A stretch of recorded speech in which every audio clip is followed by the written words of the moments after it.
कैसे हो सारे बच्चे। आज यानी कि जो से देखो, आज हम बिजनेस स्टडी का एक नया टॉपिक डिस्कस करने वाले हैं।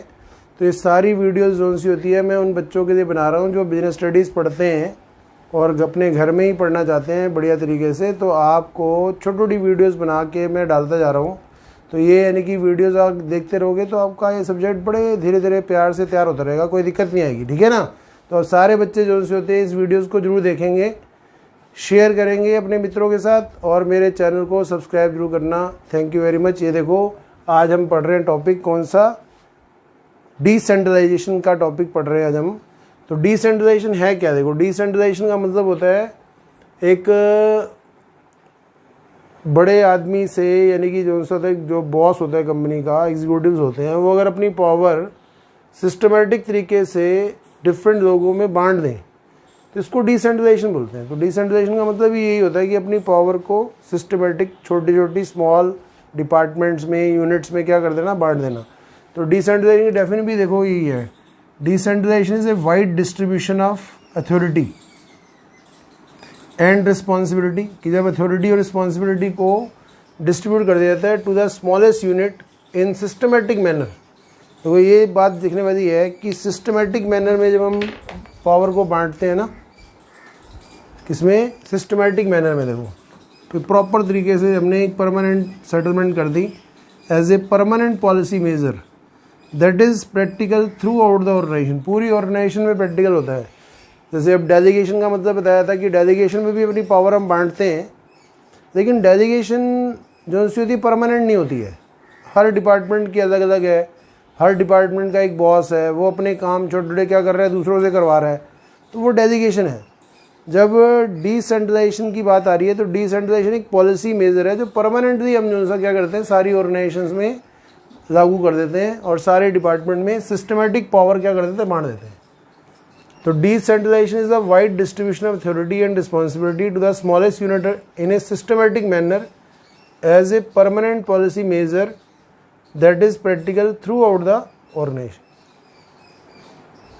ठीक है ना। तो देखो फीचर्स क्या है इसके, तो it is expanded version of the delegation authority. ये एक्सपेंडेड वर्जन है डेलीगेशन अथॉरिटी का। It increase the significance of the role of subordinate.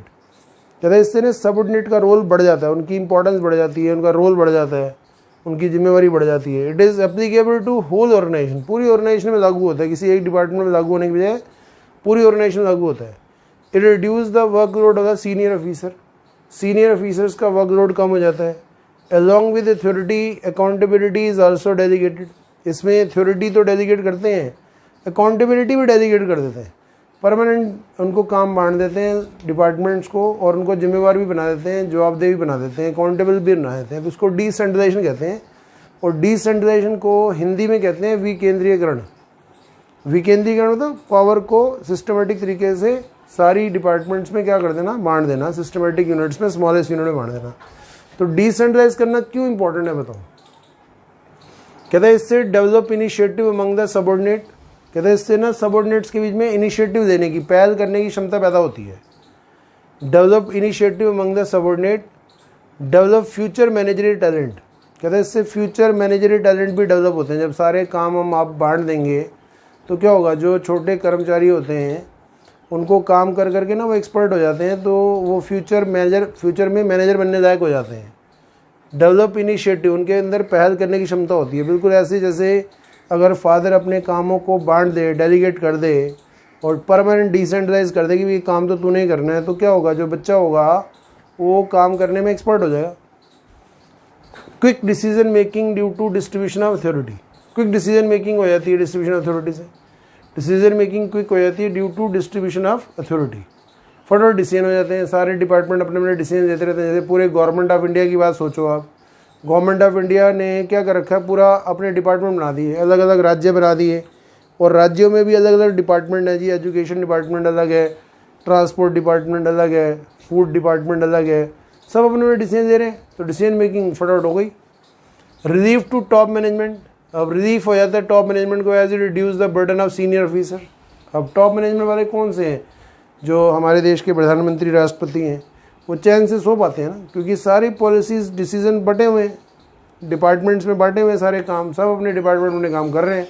तो जब उनसे पूछा जाता है कि हाँ भाई ये केस हुआ, पुलिस का केस हुआ, क्या करें, तो क्या करेंगे, तो पुलिस का केस हुआ तो वो कहेंगे कोई बात नहीं, पुलिस अपना काम कर रही है, इसमें हमारा क्या रोल है, पुलिस डिपार्टमेंट दे रहे हैं, पुलिस अपना केस कर रही है।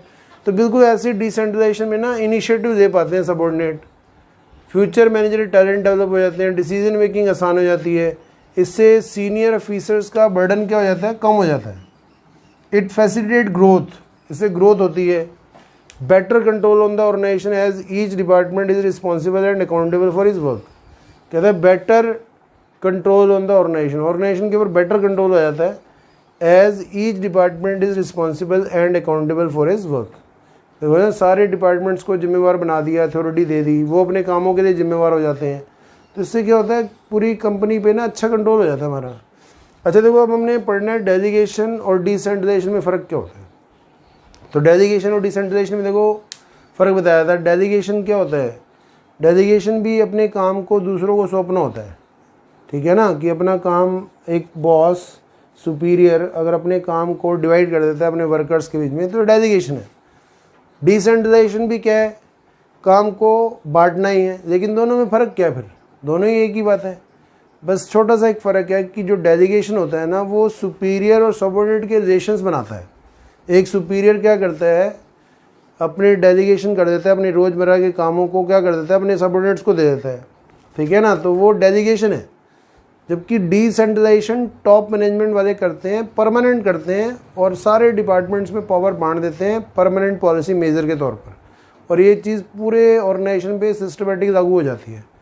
तो यही फ़र्क है कि जो डेलीगेशन है वो तो बहुत ज़रूरी है, it is inevitable, very essential, work can not be proceed without it. बिना डेलीगेशन के काम हो नहीं सकता, ठीक है ना, कि छोटे छोटे काम तो हम दूसरों को सौंपते ही हैं। तो डेलीगेशन तो ज़रूरी है, छोटी ऑर्गेनाइजेशन में भी, बड़ी ऑर्गेनाइजेशन में, सब में डेलीगेशन तो करना ही पड़ता है, एसेंशियल है वो तो, उसके बिना तो काम ही नहीं चल सकता। जबकि डिसेंट्रलाइजेशन एक it is not necessary in small organization में, तो बिल्कुल ज़रूरी होता ही नहीं है डिसेंट्रलाइजेशन, बल्कि सारे फैसले क्या होते हैं, टॉप मैनेजमेंट वाले कर देते हैं अपने आप ही। तो डिसेंट्रलाइजेशन ज़रूरी नहीं होता, डेलीगेशन ज़रूरी होता है, ठीक है। तो it is essential, it is not essential, not necessary, ठीक है। अच्छा, freedom, less freedom to subordinate. जब हम एक सुपीरियर अपने काम को सबऑर्डिनेट में बांटता है तो लेस फ्रीडम होती है सबऑर्डिनेट के पास। क्यों? क्योंकि बॉस जो सा लगातार उसके काम को देखता है, उसके कंट्रोल में काम करना पड़ता है उसको।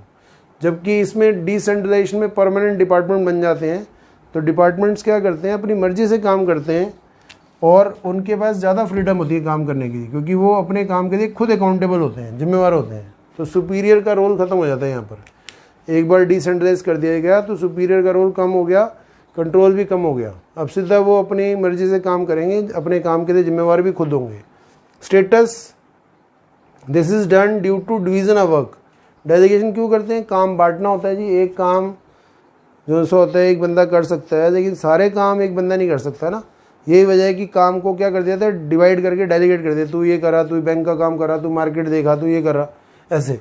स्टेटस इसका क्या है, डिवीजन ऑफ वर्क। जबकि ये क्या होता है, policy framed by higher official. जबकि डिसेंट्रलाइजेशन एक पॉलिसी है जो हायर ऑफिशियल द्वारा बनाई जाती है एक्सपेंशन करने के लिए।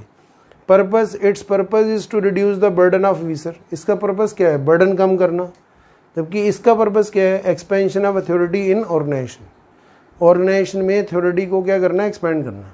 It's purpose is expansion of authority in organization. इसका मकसद है क्या करना, ऑफिसर्स के बर्डन को कम करना, ताकि ऑफिसर अपने अपने काम दूसरों से करवा ले। जबकि डिसेंट्रलाइजेशन का मतलब क्या होता है कि ऑर्गेनाइजेशन एक्सपेंड कर जाए, ऑर्गेनाइजेशन में अथॉरिटी जो सी होती है बांट दी जाती है परमानेंट, ताकि बड़े बड़े काम किए जा सकें। अच्छा, it is temporary, delegation temporary है and can be change daily basis पे चेंज कर सकते हैं हम। जबकि डिसेंट्रलाइजेशन परमानेंट होती है, can not be change easy, उसको चेंज नहीं कर सकते। जैसे पावर बटी हुई है स्टेट सेंट्रल गवर्नमेंट के बीच में, परमानेंट पॉलिसी मेजर है, उसको चेंज करना बहुत मुश्किल है। लेकिन जो हर डिपार्टमेंट में ऑफिसर बैठे हुए हैं वो अपना काम डेलीगेट करते जा रहे हैं लोगों को, तो क्या लगता है वो चेंज नहीं करते होंगे? कभी उससे काम करवा देते हैं, रमेश नहीं आया तो राकेश करेगा, राकेश नहीं आया तो मनोज करेगा, ऐसे। ठीक है, तो डेलीगेशन डेली बेसिस पे बदल सकती है, लेकिन डिसेंट्रलाइजेशन जो सी होती है परमानेंट पॉलिसी मेजर। ठीक है भाई, तो ये क्या बताया, देखो डेलीगेशन ऑफ अथॉरिटी और डिसेंट्रलाइजेशन ऑफ अथॉरिटी में फ़र्क बता रहा था मैं कि डेलीगेशन ऑफ अथॉरिटी एसेंशियल है, इसके बिना काम नहीं चल सकता। डिसेंट्रलाइजेशन क्या है, ये नेसेसरी नहीं है, छोटी ऑर्गेनाइजेशन में तो बिल्कुल ज़रूरी नहीं है। इसमें फ्रीडम नहीं होती, लेस फ्रीडम होती है। क्यों लेस फ्रीडम क्यों होती है? क्योंकि कर्मचारी को अपने सुपीरियर के अंडर काम करना पड़ता है। जबकि डिसेंट्रलाइज जब कर दिए जाते हैं डिपार्टमेंट, तो हर डिपार्टमेंट अपने काम के लिए खुद जिम्मेवार होता है और अपने कामों को करने के लिए फ्री होता है, वो अपनी मर्जी से करते हैं वो। ठीक है, स्टेटस इनका क्या होता है, इसमें डिवीज़न ऑफ वर्क कर दिया जाता है, काम बांटा जाता है डेलीगेशन में। जबकि डिसेंट्रलाइजेशन एक पॉलिसी मेजर होता है जो हायर ऑफिशियल डिसाइड करते हैं कि पॉलिसी क्या, उनकी पॉलिसी है डिसेंट्रलाइज करना है या सेंट्रलाइज करना है। इसका स्कोप लिमिटेड होता है अब डिस्ट्रीब्यूशन ऑफ अथॉरिटी में कि एक जो बॉस होता है वो अपनी सारी पावर रिस्पॉन्सिबिलिटी दूसरों को नहीं सौंप सकता, जिम्मेवार वही रहेगा। जबकि डिसेंट्रलाइजेशन का स्कोप बड़ा ब्रॉडर होता है, क्योंकि इसमें यानी कि जो होता है क्या, सबको डेलीगेट कर सकते हैं, अथॉरिटी, रिस्पॉन्सिबिलिटी, अकाउंटेबिलिटी भी। पर्पस इसका क्या है, ऑफिसर्स के बर्डन को कम करना। इसका पर्पस है एक्सपेंशन करना, अथॉरिटी का, ऑर्गेनाइजेशन को एक्सपेंड करना। अच्छा, ये टेम्परेरी होता है, जबकि ये क्या होता है, permanent and can not be change easy. ये परमानेंट होता है, उसको ईजी चेंज नहीं कर सकते हम। तो देखो, ये एक बड़ी छोटी सी वीडियो है, 10 मिनट 11 मिनट।